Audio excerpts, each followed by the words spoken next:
সবাইকে ডিএমপির পক্ষ থেকে শুভ নববর্ষ এবং শুভ সন্ধ্যা। আপনারা ইতিমধ্যে জেনেছেন যে ডিবি মিরপুর এবং তেজগাঁও ডিভিশনের যৌথ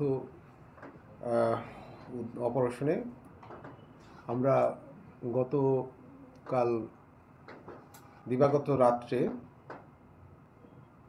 গত 1 জানুয়ারি গ্রিন লাইন বাস হতে, যেটা পটুয়াখালী থেকে ঢাকার উদ্দেশ্যে রাত 10:30টার সময় ছেড়ে আসে, সেটি যখন ঢাকাস্থ কেরানীগঞ্জের ইকুরিয়া নামক স্থানে এসে পৌঁছায়, তখন একজন যাত্রী নামার সময় ওইখানে ওত পেতে থাকা পেশাদার ছিনতাইকারী চক্রের সদস্যগণ, কমপক্ষে 15 থেকে 20 জন অপহরণকারীর একটি দল পান্নু এবং বাচ্চু হালদারের নেতৃত্বে তারা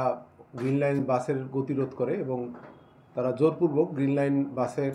ভেতরে প্রবেশ করে এবং যাত্রীদের ভয়ভীতি দেখায়। এর এক পর্যায়ে গ্রিন লাইন বাসের সামনের দিকে বসে থাকা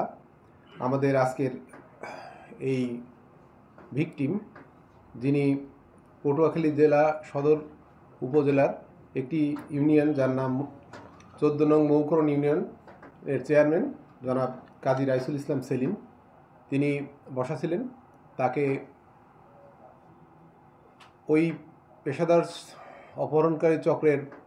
সদস্যগণ, বিশেষ করে বাচ্চু হালদার এবং পান্নু, তারা তাদের দলবল নিয়ে জোর করে এক প্রকার অস্ত্রের মুখে জিম্মি করে তাকে জোরপূর্বক টেনে হিঁচড়ে বাস থেকে নামিয়ে একটি সাদা রঙের প্রাইভেট কারে তুলে, সাথে আরও বেশ কয়েকটি মোটরসাইকেল সহ তার যে চক্রের সদস্যগণ, তাকে নিয়ে দ্রুত বেগে ওই স্থান ত্যাগ করে এবং গাড়িটিকেও জোরপূর্বক ওই স্থান ত্যাগ করতে বাধ্য করে। এই খবর তার পরিবারের সদস্য যখন ভোররাত্রে পায়, তখন তার স্ত্রী তাকে ফোন করলে ফোনটি বন্ধ পাওয়া যায়। তার কিছুক্ষণ পর ওই আমাদের ভিকটিমের মোবাইল হতে তার স্ত্রীর ফোনে একটি ফোন আসে এবং তাকে মুক্তিপণের জন্য আটক করা হয়েছে, একটি অজ্ঞাত স্থানে তাকে রাখা হয়েছে। এই মর্মে তার কাছে প্রায় 1 কোটি টাকা মুক্তিপণ দাবি করে এবং তাকে তৎক্ষণাৎ নির্যাতন করতে থাকে এবং সে নির্যাতনের শব্দ এবং তার স্ত্রীকে বিভিন্ন অশ্রাব্য ভাষায় গালাগালি করতে থাকে এবং নির্যাতনের শব্দগুলো তার স্ত্রীকে শোনায়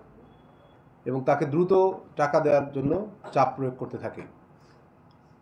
এবং পেশাদার অপহরণকারীরা তাদের কৌশলের অংশ হিসাবে শুধু ভিকটিমের মোবাইলটাই অন করে রাখে এবং তার ওই ফোন দিয়ে বিভিন্ন ধরনের হুমকি দিতে থাকে এবং তাকে প্রাণে মেরে ফেলার হুমকিতে প্রদান করে। এই পরিপ্রেক্ষিতে ভিকটিমের স্ত্রী জনাব মোসাম্মদ ফারহানা খানম, তিনি ওই রাত্রে এবং দিনে তার স্বজন বা বিভিন্ন জনের কাছ থেকে কোনোভাবে কিছু টাকা জোগাড় করে এবং তাদের দাবি অনুযায়ী অগ্রিম হিসেবে 1 লক্ষ টাকা তার ব্যক্তিগত বিকাশ নম্বরে সেন্ড করতে বলে এবং তিনি বিভিন্নভাবে তার ব্যক্তিগত বিকাশ নম্বরে 1 লক্ষ টাকা জমা করেন, যেটি অপহরণকারী চক্ররা সদস্যগণ বিভিন্ন জায়গা থেকে ক্যাশ আউট করে এই টাকাটি নগদায়ন করে। এর এক পর্যায়ে তারা আরও টাকা দাবি করতে থাকে এবং তাকে একটি নির্দিষ্ট সময় বেঁধে দেয়, যার মাধ্যমে এই টাকাটি তার পক্ষে জোগাড় করা অসম্ভব হয়ে যায়। এক পর্যায়ে তিনি অসহায় হয়ে কেরানীগঞ্জ থানায় একটি অপহরণের অভিযোগ দায়ের করেন, অজ্ঞাত আসামিদের উল্লেখ করে। কেরানীগঞ্জ থানা অভিযোগটি গ্রহণ করে প্রাথমিক তদন্ত শুরু করে, কিন্তু থানা পুলিশ ওইভাবে উল্লেখযোগ্য কোনো ফলাফল না আনার প্রেক্ষিতে তিনি এক পর্যায়ে অস্থির হয়ে পড়েন এবং আমাদের ডিবি প্রধান জনাব রেজাউল করিম মল্লিক স্যারের শরণাপন্ন হন। স্যারের নেতৃত্বে এবং স্যারের নির্দেশনায় তৎক্ষণাৎ গত রাত 1 জানুয়ারি রাত প্রায় 10টার সময় তিনি আমার অফিসে আসেন এবং তার এই দুর্ভাগ্যজনক যে দুঃখজনক ঘটনাটি আমাকে বর্ণনা করেন। আমি তৎক্ষণাৎ আমার সহকর্মী, আমার এডিসি মিরপুর জনাব সোনার আলীকে বিষয়টি দায়িত্ব দিই এবং সাথে আমাদের সাইবারের টিম এর যারা এক্সপার্ট আছে তাদের শরণাপন্ন হই, সাথে আমাদের যে অভিযানিক দল আছে তাদের সবাইকে আমরা এটি নিয়ে কাজ করা শুরু করি। তো আমরা বিভিন্নভাবে তথ্য প্রযুক্তি সহযোগিতা এবং বিভিন্ন আমাদের পুলিশি যে কিছু কৌশলের কারণে আমরা